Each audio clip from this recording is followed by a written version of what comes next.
ça, on va dans Genèse chapitre 1 au verset 26, dans la Bible de l'épée, il est dit ceci. Puis Dieu dit, 2 points, que l'homme soit désigné l'image unique avec une ressemblance distinctive et qu'il domine sur les poissons de la mer. Virgule, remarquez que le Père Tout-Puissant, dans sa divine puissance, dit que l'homme domine sur les poissons de la mer. On a précisé les poissons de la mer et sur les oiseaux du ciel, des cieux plutôt, et sur le bétail et sur toute la terre. Bon, dans d'autres versions on ne dit pas sur toute la terre, on dit sur tous les animaux de la terre. Bon, et sur tous les reptiles qui rampent sur la terre. Remarquez ici qu'il n'est pas dit que l'homme avait le pouvoir de dominer sur les reptiles des océans, mais uniquement les reptiles qui rampent sur la terre, sur le sol, où il y a la poussière. Mais l'homme avait néanmoins le pouvoir de dominer dans les océans, uniquement les poissons, mais il ne pouvait pas dominer les reptiles qui sont dans les eaux, c'est-à-dire le monstre marin, le léviathan, le béhémoth. Pourquoi? Parce qu'il est dit dans Job chapitre 41 au verset 25 dans la Bible seconde 21.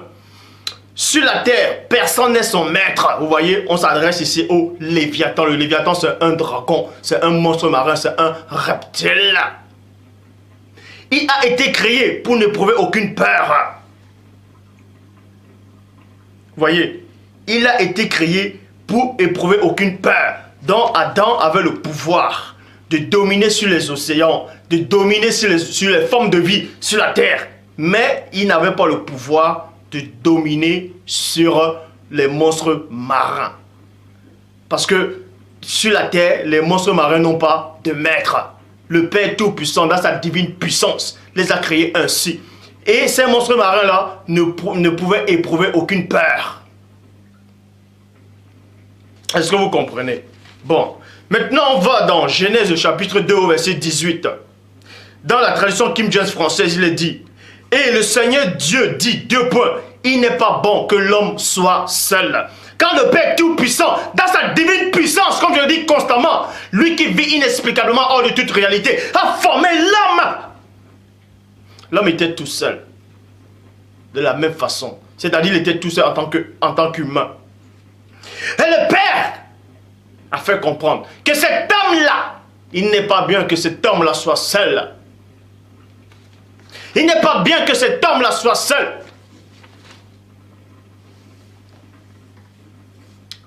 Je lui ferai une aide qui lui corresponde. Point. Je lui ferai une aide qui lui corresponde. Qui lui corresponde. Bible seconde 21, une aide qui soit son vis-à-vis. Bible des peuples, une aide semblable à lui. Bible parole de vie, une aide qui lui convienne parfaitement.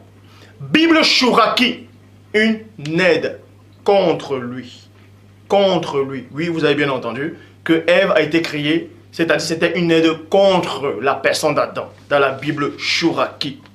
Bon, pour ça, dans Genèse chapitre 2 au verset 22, dans la Bible Chouraki, il est dit: et l'Éternel Dieu forma une existence de l'inclination qu'il avait prise d'Adam.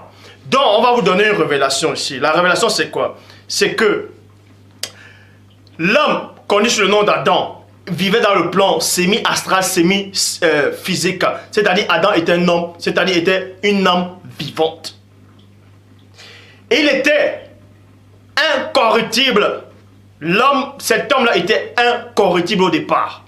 Et la toute première fois où l'homme a été corruptible, c'est quand il a dormi. Dieu l'a rendu corruptible, mais sans péché. C'est quand Adam s'est endormi profondément, il était corruptible. Parce que celui qui est incorruptible ne peut pas dormir.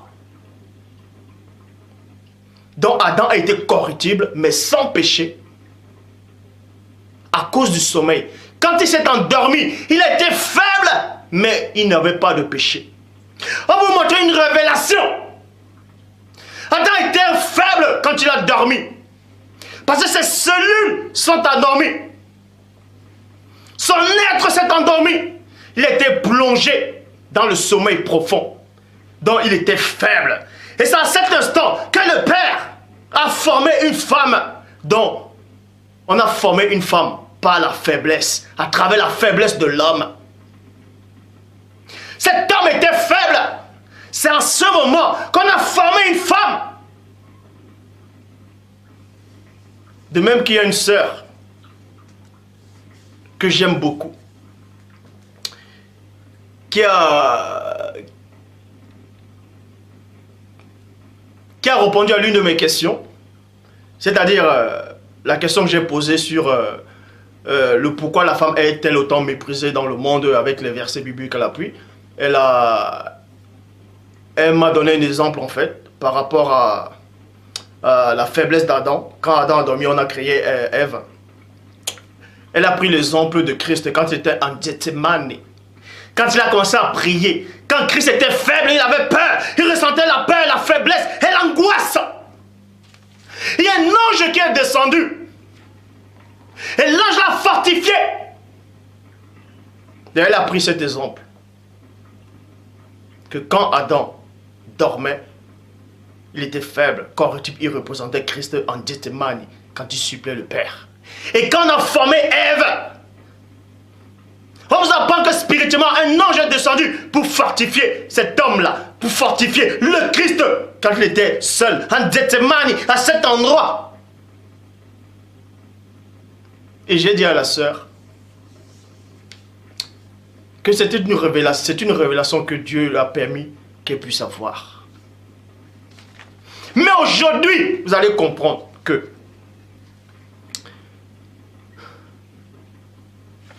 quand Adam s'est rendu faible, c'est-à-dire quand Adam a été faible, mais sans péché, le Père a formé une femme à travers cette faiblesse-là.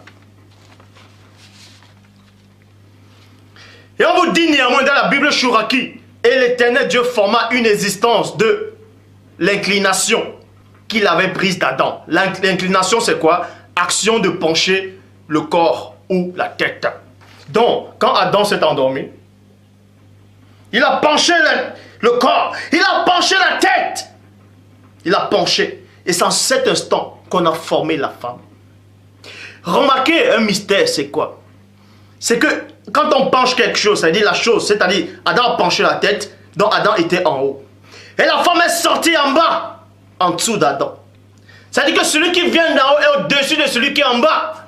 Sans cela que l'homme est supérieur à la femme. Ça, c'est un autre mystère. Mais néanmoins, il est dit, et forma son existence charnelle. Et il a fait demeurer avec Adam. Donc on vous dit ici que Adam était une âme vivante. Et quand on a formé Ève, c'est-à-dire la femme, parce qu'aujourd'hui on va tenir sur le mystère de la femme, quand on a formé cette femme-là, on a dit que c'était l'existence charnelle d'Adam. Donc cette femme-là représentait le physique. Et Adam représentait l'astral.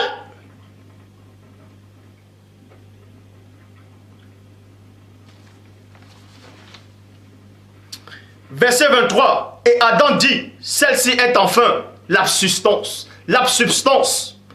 Vous voyez? La substance c'est quoi? C'est corps. C'est qu'il y a d'essentiel dans le corps. C'est qu'il y a d'essentiel. On va vous expliquer ces choses.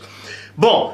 Et Adam dit 2 points. Celle-ci est enfin la substance de ma puissance. La substance de ma puissance. Donc, quand Adam s'est senti faible, quand il s'est endormi, il y a une puissance qui est sortie d'Adam à travers la femme.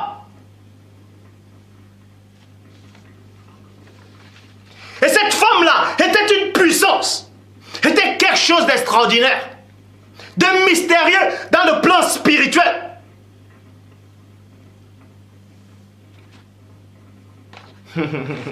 Et l'enchantement de ma chair. Donc, cette femme-là, la femme-là symbolisait la substance d'Adam. On va vous expliquer plus tard. La substance d'Adam, c'est-à-dire la puissance d'Adam. Et ensuite, c'était l'enchantement de sa chair. C'était une sorte de dédoublement d'Adam. Mais, là, c'est un enseignement très profond. On va vous expliquer qui est réellement la femme. Verset 23. Comme j'ai dit. Et Adam dit, voici, celle qui est enfin la substance de ma puissance et l'enchantement de ma chair. On la nommera l'existence. On la nommera l'existence, virgule, mon épouse, car elle a été prise du vivant. Elle a été prise du vivant, virgule, son époux. Point. Pourquoi Adam dit qu'elle était prise du vivant? Parce que Adam était une âme vivante. C'est pour ça que les prophètes de l'ancienne alliance disaient, le Seigneur est vivant, mon âme vit. Parce que Adam était une âme vivante. Et on a pris Ève de ce vivant-là, du vivant, donc de l'âme vivante d'Adam. On a formé une existence charnelle. Donc Ève, la femme, représentait le monde, la terre, l'existence charnelle. Et Adam, lui représentait l'existence astrale. Mais les deux vivaient néanmoins dans le semi-astral et semi-physique. C'est pour ça qu'il est dit dans la tradition femme Olivette. Et Adam déclara sa pensée, dit : celle-ci est véritablement substance de ma substance et forme de ma forme. Donc, ce qui est essentiel. En fait, la substance, c'est quoi dans l'homme? C'est ce qui est essentiel dans l'homme. C'est le point capital dans l'homme. Et ce qui est essentiel dans l'homme, c'est quoi? On vous dit ici dans Job 32, verset 8. Mais en réalité, dans l'homme, c'est l'esprit. Oh Dieu! L'esprit d'Adam avait une puissance. Et ça travers cette puissance d'Adam, de cet homme-là, qui est à l'image du Père,